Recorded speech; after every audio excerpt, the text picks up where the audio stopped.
morning, friends. I see many friends,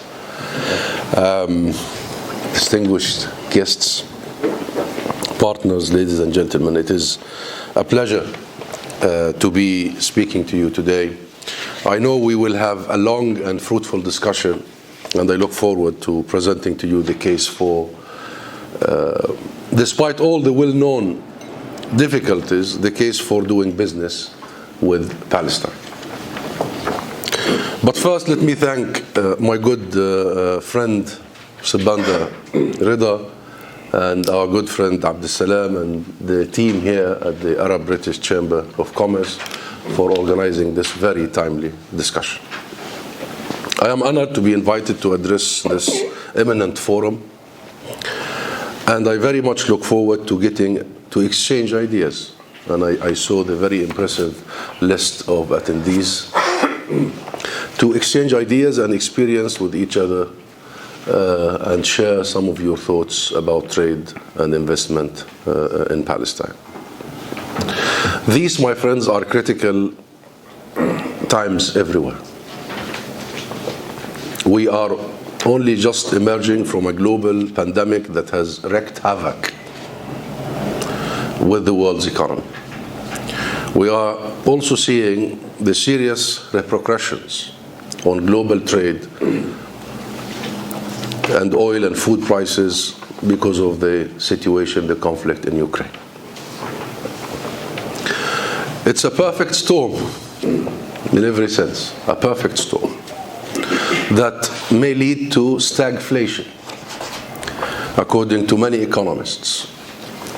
In the rich countries, of course, stagflation. As for the poor countries, the United Nations is warning of poverty or even famine. Add to all that, in our case, a belligerent military occupation that leaves Palestine without control of its own borders and resources, and the resulting complications of imports and exports. And you might reasonably ask both why and how to expand trade ties.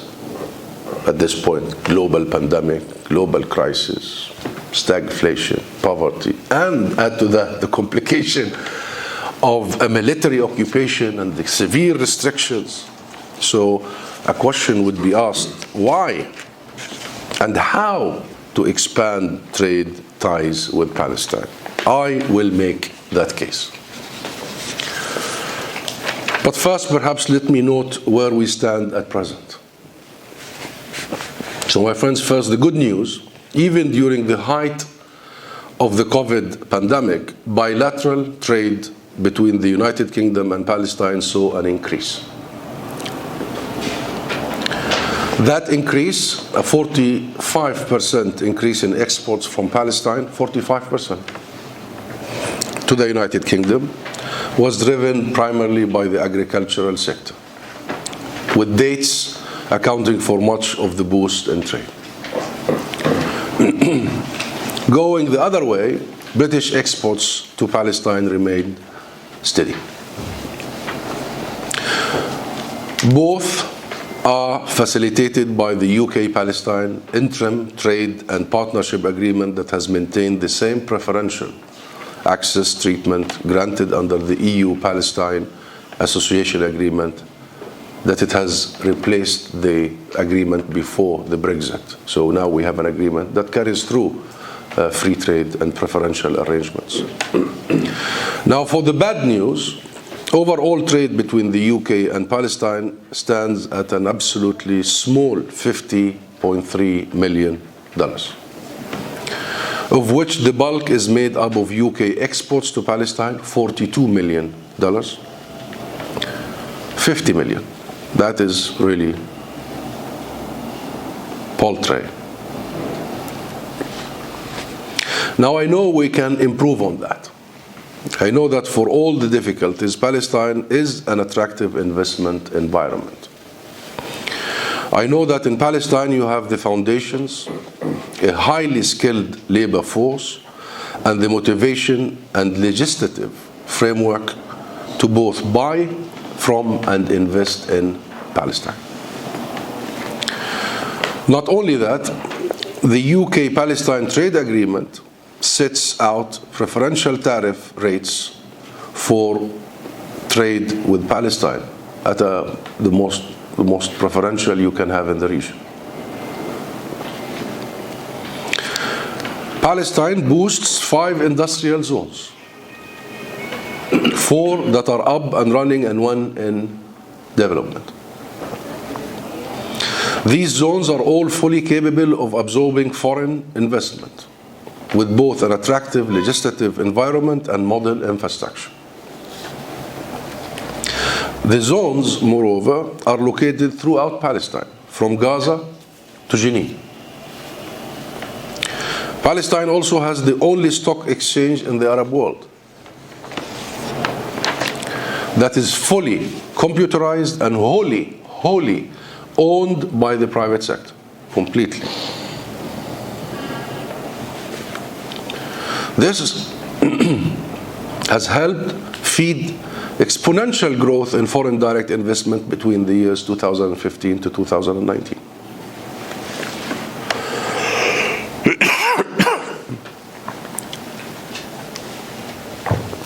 There is a very attractive legislative framework for foreign investors that marks investments in Palestine both easy and transparent and filled with incentives.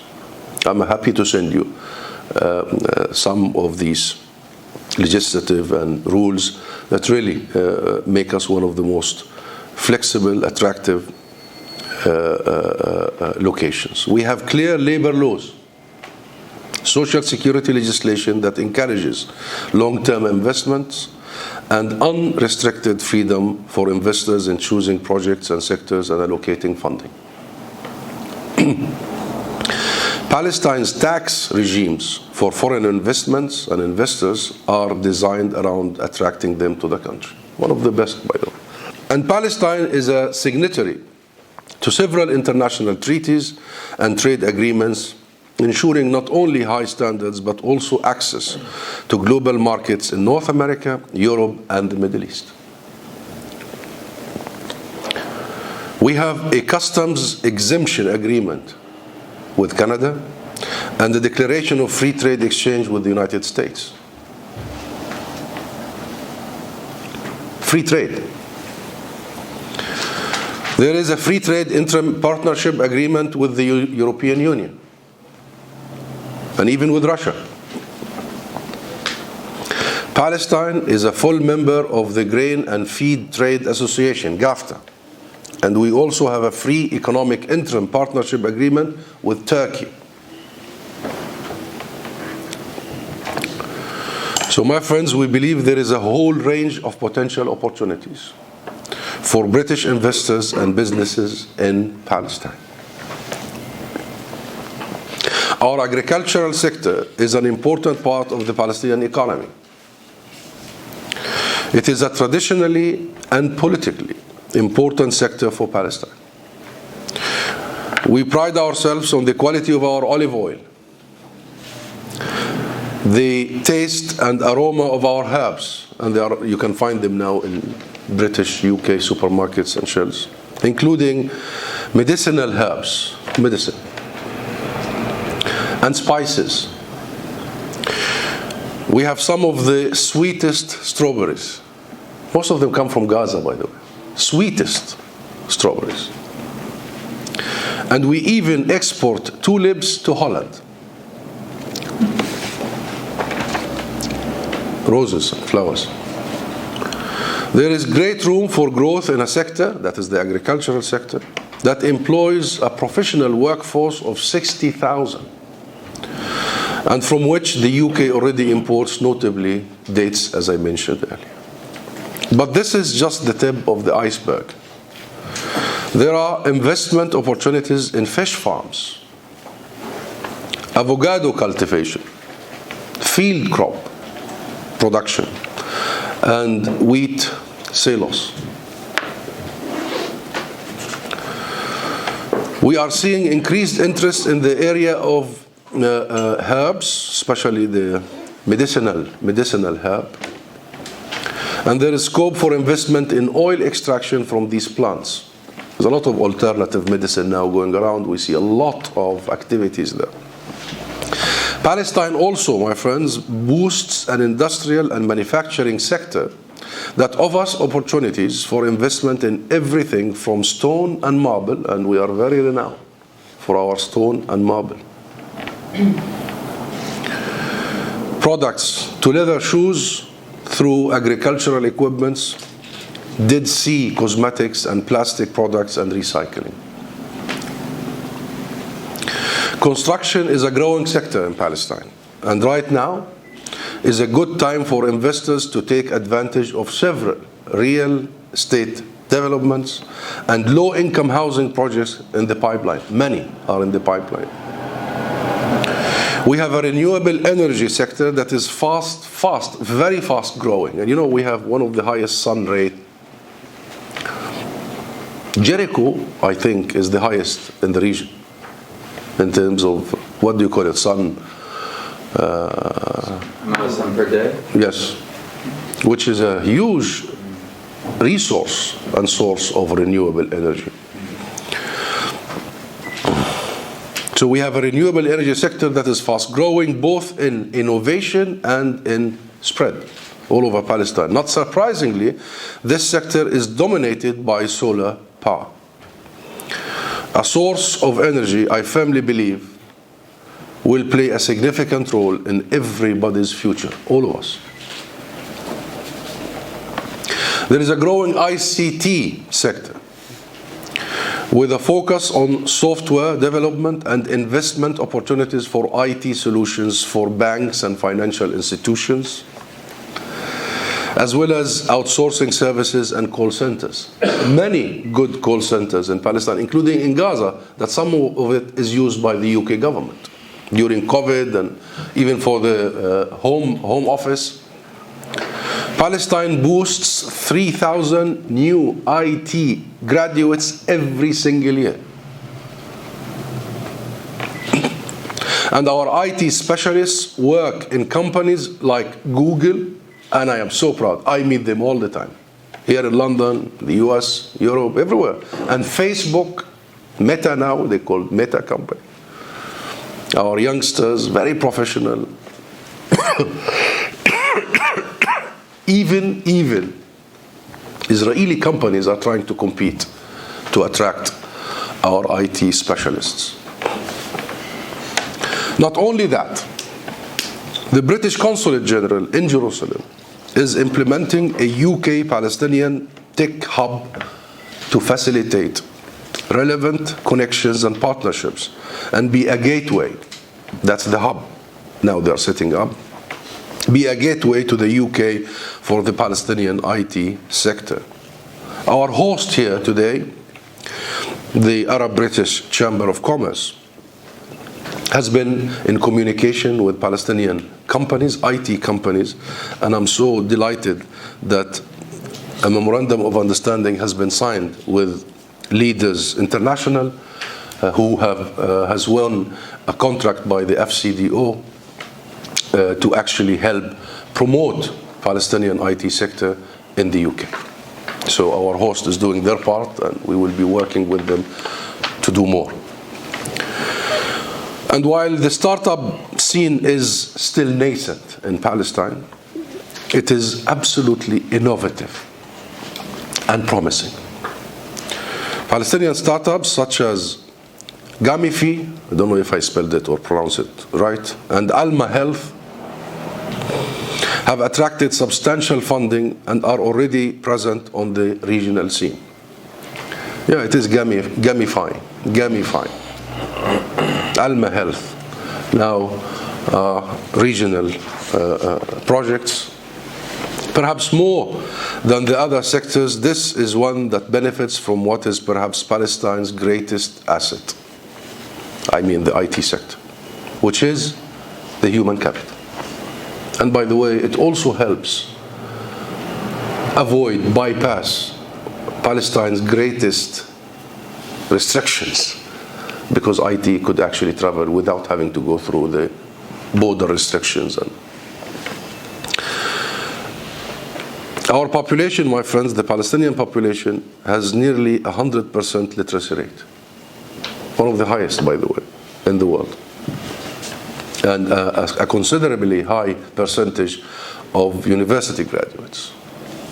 Considerably and exceptionally young population. We have language skills. Don't take me an example. I mean, we have much better. We have language skills, we have discipline, and we have motivation. Unemployment rate is massive as we speak, 26%. This number is somehow rocketing in Gaza because of the blockade. Almost 50% unemployment rate in Gaza. To be precise, 47%. Almost half of the workforce in Gaza is unemployed, and the average, the national average that includes the West Bank is, as I mentioned, 26%. In the West Bank, the picture is more sober, 16%, still too high by far, and a testament to the unique circumstances the Palestinian economy works in. The flip side of that is that there is a large pool of educated, motivated, young, talented people in Palestine looking for work. So my friends, Palestine has, in other words, the complete package for the savvy investors. Complete package. From the labor force that is educated, motivated, talented, all the way to the legal framework and the free trade arrangements and agreements with major economies worldwide. We have the infrastructure, a sound legal framework, and an educated and motivated workforce. We strongly believe that a push into Palestine by UK investors will not only benefit them, you, but it will also benefit the Palestinian economy and will serve notice. It will serve notice to the British government that it needs to ensure that Israel removes restrictions and impediments to trade and recognizes and respects the terms of the UK-Palestine bilateral trade agreement. So it can achieve many things. Of course, we want to continually improve the UK-Palestine trade agreement, especially in the IT arena, and we are in discussion, in conversation. And we would also like to further empower the Palestinian British Business Council. And I'm so delighted and happy to see my good friend Anton Mata here, the director, head of the Palestinian British Business Council, a major resource for us that is here for this particular purpose, to deepen cooperation, help our companies, promote Palestinian UK trade. So we really need to fulfill the ambitious and the inspiring mission of the Council and to take advantage of their many resources, their brilliant brains. Our most prominent business community are all members of the Council and of the board of the Council. Please talk to Anton after this discussion. Together, we can encourage British entrepreneurs and investors, including Palestinian entrepreneurs and investors in Britain, here, to benefit from the advantages we enjoy in Palestine, the favorable legislative environment and the industrial zones that they're ready to go, immediately ready, instantly. And finally, we need to encourage collaborations in the areas of IT and renewable energy. I specify these two sectors. I see a lot of potential, IT and renewable energy, both in terms of research and development. We really need a lot of research and development to develop at international standards primarily these two sectors, and in terms of production and deployment. We especially need to bring together the private sectors of both the UK and Palestine in this effort. And I'm very happy to discuss how do we bring both private sectors to discuss research and development, seed funds to kickstart these primary two sectors. Of course, we have many other sectors. We have the tourism sector, the traditional, historic. We are home to the most historic sites. Bethlehem and the Church of Nativity, Jerusalem and all the Muslim and Christian sites. And not only religious sites. I mean, we have a beautiful country, a beautiful landscape, good hospitality sector. So tourism is a key, but I left it because it doesn't need lots of talking because there is a lot happening there. We receive around 3 million tourists to Palestine every year, primarily Bethlehem and Jerusalem. We suffer from the fact that most of the operating tours are by Israel, so they only spend hours, on average 3 to 4 hours in Bethlehem. So they only come to see the church, they leave. They don't even have time to buy a bottle of water. And I think it's designed. By design, yes. But it's by design, of course. And we are trying our best to create what we call alternative tourism now. So we got the number that we get through our alternative, British alternative tourism, international alternative tourism. We got the number to 100,000 now of tourists who come and actually buy a bottle of water, stay, support the local economy. So we are working. A couple of years ago, we had zero alternative. Now it's growing and hoping that by in few years' time, we will get a more considerable number of people who are coming to see Palestine, to visit Palestine. But I'm focusing on the IT and the renewable energy because the huge, significant potential we see. I cannot stress the potential enough, my friends. With the right direction and dedication, I believe we can significantly multiply current levels of trade from its small position, very small, today to something worth writing home about. And more, this is not only an investment in technology, in human capital, and for profit. It is an investment in the future and in peace. If anyone really believes in the investment in the future and peace, this is the right investment. The closer the ties with the UK and the stronger the Palestinian economy, the better the chances of convincing governments here and elsewhere that Palestine and the Palestinian people will soar once the burden of Israel's occupation has been lifted from our shoulders. You can be part of that moment, my friends, and I hope you will. And I cannot thank our friends here enough for allowing me to engage with you today. Thank you very much. Thank you. Pleasure.